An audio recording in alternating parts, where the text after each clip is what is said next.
Welcome to Man Does Tech, where I solve the problems you didn't even know you had. You begin by opening Gmail and confirming you're signed into the account you'll send from. This prevents wrong recipient mistakes. Next, find the link. Either copy it from a browser, use an app's share button, or long press to copy. Once done, tap the Compose button to open a new message. Make sure you have the recipient's email ready. Adding it first helps you see formatting and avoid sending to the wrong address. This initial flow saves time and reduces errors later. Now, paste the URL directly into the message body or use the three-dot menu to choose Insert Link if available. This creates a clickable title instead of raw text. You should add 1 or 2 sentences explaining why the recipient should open the link. Context increases the chance they'll click.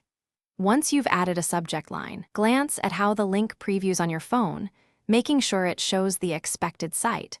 Because mobile previews can differ from desktop, finish by tapping Send and then verify the message landed in Sent. This confirms delivery from your device. If the recipient reports the link is broken, resend using the full HTTPS URL or include a brief screenshot and instructions. Many mobile clients truncate links. Make sure your phone has a network connection and Gmail sync enabled. If problems persist, try copying the link into another app like SMS or a messaging service to rule out Gmail-specific issues. That single troubleshooting step usually identifies the fault.